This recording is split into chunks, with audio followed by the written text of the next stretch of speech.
Het belangrijkste nieuws van Curaçao in het Nederlands. Extra Journaal.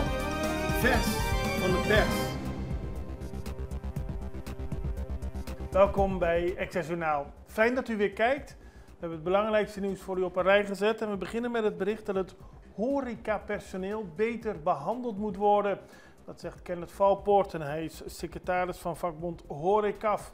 Hij laat weten dat wat hem betreft op dit moment er sprake is van geen goede situatie voor veel horecapersoneel. Als we willen dat de mensen, zeker lokaal in de horeca gaan werken, moeten we meer aandacht besteden aan de arbeidsvoorwaarden en de manier waarop het personeel wordt behandeld. Aldus Valpoort vandaag in de Extra. Als voorbeeld zegt hij dat sommige jongeren niet goed worden begeleid op de werkvloer. Ze worden niet opgeleid, maar afgesnauwd door hun bazen. En dat zorgt voor geen goede sfeer. Ook de arbeidswetgeving moet beter nageleefd worden, aldus Valpoort. En dan gaat het onder meer om het uitbetalen van ziektedagen en dergelijke. Wat hem betreft is er veel te verbeteren, omdat er veel mensen ook nodig zijn in de horeca. Aldus Kenneth Valpoort. Stijgende mentale problemen op Curaçao. We hebben afgelopen week te horen gekregen dat de Capriles Kliniek aan hun maximale opnamecapaciteit zou zitten. Dat weerspiegelt de mentale toestand waarin onze gemeenschap zich momenteel bevindt. Dat zegt Arthur Nieverlak, hij is directeur van Optima Arbodienst. Hij heeft al vaker aandacht gevraagd voor deze situatie. Hij stelt dat het inmiddels te ver is gekomen omdat de instellingen waar deze patiënten worden opgenomen vol is. Hij noemt onder meer de problemen die zich hebben ontwikkeld na COVID, problemen met werkdruk, onveiligheid in de samenleving, privé-relatieproblemen, conflicten op het werk. Al die dingen kunnen tot mentale problemen leiden. Nou, we hebben een hoop mensen met mentale problemen. We hebben ook de opvang daarvoor, maar de doorstroom werkt niet. En daar moet aandacht aan worden besteed, zegt ook Nieverlak. En vorige week zei de Capriles Kliniek dit al. Vrouw overlijdt bij auto-ongeluk. Dat gebeurde in de nacht van vrijdag op zaterdag. Is een vrouw omgekomen toen een auto zich verongelukte.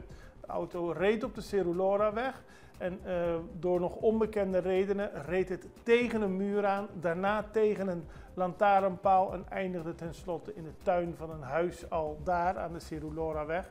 En daarbij kwam de bijrijder om het leven. De chauffeur is ernstig gewond geraakt. Maar het is natuurlijk een heel tragisch ongeval wat zich heeft voortgedaan. De Extra meldt vandaag dat de vrouw op het punt stond terug naar Nederland te gaan. Binnen 2 weken zou zij teruggaan. Ze is nu overleden door een auto-ongeluk, dus dat is heel treurig. Opvolger van Jardim staat al klaar. Dat meldt de Extra vandaag, want door directeur José Jardim, die is eind juni opgestapt om daarna als financieel-economisch directeur van de Centrale Bank, om daarna meteen directeur van de Banco di Caribe te worden. Maar volgens informatie van de Extra is er al een mogelijke nieuwe kandidaat. Het gaat om een Curaçaoenaar die al geruime tijd in Nederland woont en onlangs zijn functie heeft neergelegd bij een prominente Amerikaanse financiële instelling in Amsterdam. En dat deed hij enkele dagen voordat het ontslag van Jardim officieel bekend werd gemaakt. En dat is opmerkelijk, schrijft de krant, omdat de ministers van Financiën van Curaçao en Sint Maarten daarvan niet op de hoogte waren. Maar het lijkt erop dat er dus al een heel proces was om te zorgen dat er een opvolger komt van Jardim. De centrale bank wil ook zo snel mogelijk continuïteit weer hebben op die positie. Dus dit is naar alle waarschijnlijkheid zo dat deze persoon binnen afzienbare tijd naar Curaçao komt om Jardim op te volgen. Volgens Rui Sandro Seintje houdt Pisas zich stil. Dat zegt de voormalig minister van Economische Ontwikkeling en huidig staatslid voor de PNP, Rui Sandro Seintje. Hij maakt zich zorgen over een gebrek aan leiderschap binnen de regering van Curaçao. In een brief aan premier Gilmar Pik Pisas verwijt Seintje hem dat hij zwijgt op momenten dat er onregelmatigheden spelen. Hij spreekt van een lethargische stilte van de hoogste leider en geeft als voorbeeld onder meer de beschuldigingen rond het Curaçao-huis, de vele vragen over het beleid van Toebase, maar bijvoorbeeld ook de discussie over de verhoging van de ouderdomsvoorziening AOV. Daar zou Pisas zich over moeten uitspreken of in ieder geval de bevolking moeten toespreken. Aldus Seintje en hij betreurt dat dat niet gebeurt. Dan op Curaçao is er afgelopen weekend 300 kilo afval opgehaald bij Berg Altena. Dat is gebeurd onder leiding van Kunukuman, die elke zondag met een groep vrijwilligers op een bepaalde plek op Curaçao de troep opruimt. Een 300 kilo aan afval in een kleine omgeving van Berg Altena is heel erg veel, schrijft de krant. Het gaat om 870 bierflesjes op straat, bijna 400 blikjes en 800 plastic flessen. Het is enorm veel wat er gewoon op straat rond aan het zwerven was en dat nu opgeruimd is en afgevoerd is. Maar 304 kilo afval in een zeer klein gebied van Berg Altena, dat is opmerkelijk. Dan vond zich afgelopen weekend een ernstig ongeluk plaats. Heeft zich voorgedaan op de Nelweg. In de avonturen heeft zich een verkeersongeval voorgedaan op de Nelweg ter hoogte van de Paranaweg. Dat gebeurde door het niet verlenen van voorrang. Een Toyota botste daar op een Honda, met als gevolg dat de Honda over de kop sloeg. De vrouwelijke bestuurster van de Toyota liep verwondingen op ter hoogte van borst en arm. Ambulancepersoneel onderzocht het slachtoffer ter plaatse en bracht het vervolgens naar het CMC voor verdere medische behandeling. De politie bleef ter plaatse om het onderzoek uit te voeren wat zich precies heeft voorgedaan. En wij gaan even naar een break. We zijn zo bij u terug met meer nieuws. Extra in Nederland. Van Amsterdam tot Arnhem, van Groningen tot Maastricht, Extra is erbij. Volg Extra Digitaal en blijf op de hoogte van de belangrijkste ontwikkelingen in Nederland. Extra Digitaal is te zien op verschillende platforms en kanalen zoals WhatsApp, YouTube, Facebook, Instagram en ook TikTok. Wilt u ons op de hoogte brengen van een evenement of iets doorgeven? Neem contact op via WhatsApp, e-mail, Facebook of bel gewoon 06 1364 2945. Volg of abonneer je op Extra Digitaal. Klik aan en volg ons.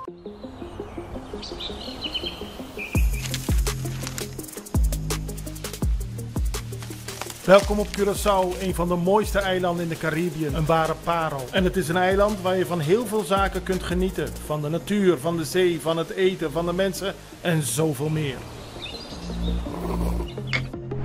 Curaçao is een eiland waar heel veel gebeurt op het gebied van politiek, cultuur, sport en zoveel meer. En Extra Journaal brengt het belangrijkste nieuws van Curaçao. Maar we hebben ook aandacht voor al het nieuws op Bonaire en Aruba en op de bovenwinden, Saba, Sint Maarten en Sint Eustatius. En we belichten al het nieuws van alle kanten. Het nieuws is duidelijk, actueel en vers van de pers. Extra Journaal, elke werkdag op Salto. Op Curaçao zijn we de hele dag bezig met het maken van Extra Journaal. Volg ons op je favoriete Amsterdamse zender, Tauro.